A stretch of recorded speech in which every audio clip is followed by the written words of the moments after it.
আসসালামু আলাইকুম প্রিয় দর্শকবৃন্দ, আবারও চলে আসলাম আপনাদের মাঝে ইউটিউব চ্যানেলের আমার সাইদুল ভাই 0.3। আপনারা গিয়ে ওখানে সাবস্ক্রাইব করে বেল আইকন বাজিয়ে দিয়ে পাশে থাকবেন। তার সাথে নবী আলাইহিস সালামের বিষয় আসলে আপনাদের সঙ্গে চলে আসছি। তো যদি ভালো লাগে অবশ্যই পাশে থাকবেন। আজকের পর্যায়ে হবে হযরত দাউদ আলাইহিস সালামের পেগম্বরি সুখবর লাভ। তো প্রথম পর্যায়ে তো সাথেই থাকুন। জানা যায় যে হযরত দাউদ আলাইহিস সালাম হযরত ইয়াকুব আলাইহিস সালামের পুত্র, এহুদেরই বংশধর। তিনি সিংহাসনে বসার ৪০ বছর পর পেগম্বরি লাভ করলেন। আল্লাহ তাআলা তাকে এতই পরাক্রমশালী বাদশাহ করেছিলেন যে কোন রাজত্বই তার সাথে মোকাবেলা করত না। যেমন আল্লাহ তাআলা কুরআন শরীফে ফরমায়েছেন, আমার বান্দা শক্তিশালী দাউদকে স্মরণ করো। সে খোদার প্রতি মনোযোগী ছিল, অর্থাৎ তিনি মানুষকে আল্লাহ তাআলার দিকে আহ্বান করেন।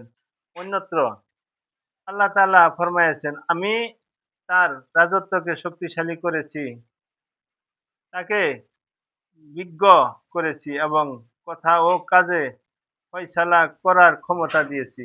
আল্লাহ তাআলা তাকে নিজের খলিফা বলেও কুরআন শরীফে উল্লেখ করিয়েছেন। হে দাউদ, আমি তোমাকে দুনিয়ার খলিফা করেছি। এতএব তুমি দুনিয়ার মানুষের মাঝে খোদাই হুকুম জারি করো এবং নিজের প্রবৃত্তির অনুগমন ত্যাগ করো, কারণ উহা তোমাকে খোদার পথ থেকে গুমরাহ করে দিবে। আল্লাহ তাআলা হযরত দাউদ আলাইহিস সালামকে এমন মধুর সুর দিয়েছিলেন যে যখন তিনি তার উপর নাজিলকৃত জবুর কিতাব পড়তে থাকতেন, তখন তার মধুর সুরে পানির প্রবাহ থেমে যেত। সুবহানাল্লাহ। আরো ভালো করে পড়লে বনের পশু পাখি ও ভূচর, খেচর ইত্যাদি জানোয়ার জামায়েত হয়ে যেত এবং দাঁড়িয়ে শুনত। কখনো বা তারা মুগ্ধ হয়ে এক্কেবারে বেহুশ হয়ে যেত। গাছের সবুজ পাতার লালিমা আসত, পাথর মোম হয়ে যেত এবং পাহাড় দুলতে থাকতো। এক কথায় সবকিছুই তার সাথে সাথে তসবিহ পড়তো।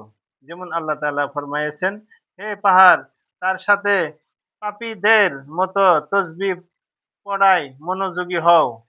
আল্লাহ তাআলা তার উপর যে জবুর কিতাব নাজিল করেছেন, উহা তৌরাত কিতাবের আদর্শ, নিষেধ, আশ্বাস ও সাবধান বাণী এবং ইবাদতের রীতিনীতি ইত্যাদিতে পরিপূর্ণ ছিল।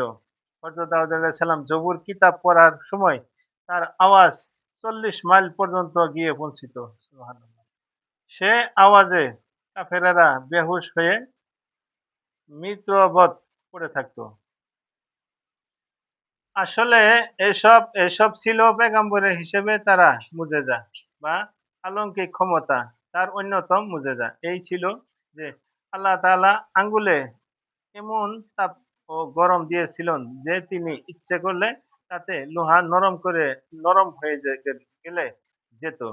যেমন আল্লাহ তাআলা কুরআন শরীফে ফরমায়েছেন, আমি তার জন্য লোহাকে নরম করে দিয়েছি। অর্থাৎ হযরত দাউদ আলাইহিস সালামের হাতে যখন লোহা নরম হয়ে যেত অর্থাৎ হযরত দাউদ আলাইহিস সালামের হাতে যখন লোহা নরম হয়ে যেত, তখন তিনি আগুন ও মেশিন ছাড়াই তাতে ইচ্ছেমতো অস্ত্র-শস্ত্র ও বর্ম ইত্যাদি তৈরি করে নিতেন। লোহার বর্ম তারই আবিষ্কার ছিল। যেমন আল্লাহ তাআলা কুরআন শরীফে ফরমায়েছেন, আমি তাকে কারিগরি বিদ্যা শিখিয়েছি, যা তোমাদের ব্যবহৃত জীবনেও ও লড়াইয়ের ময়দানে কাজে আসবে। তিনি বর্ম বানিয়ে একটা ৪০০ দেরহামে বিক্রি করতেন এবং বিক্রিলব্ধ আয় সমূহ গরিব দুঃখীদের মাঝে বিলিয়ে দিতেন। নিজের আত্মীয়-স্বজনকেও কিছু দিতেন। আর এক সুরমতে নিজের পারিবারিক খরচে ব্যয় করতেন। তিনি সময়কেও ৩ ভাগ করে কিছুদিন ইবাদতে মশগুল থাকতেন, কিছুদিন জনসাধারণের কাজ এবং বাকি কিছুদিন নিজের কাজে করতেন।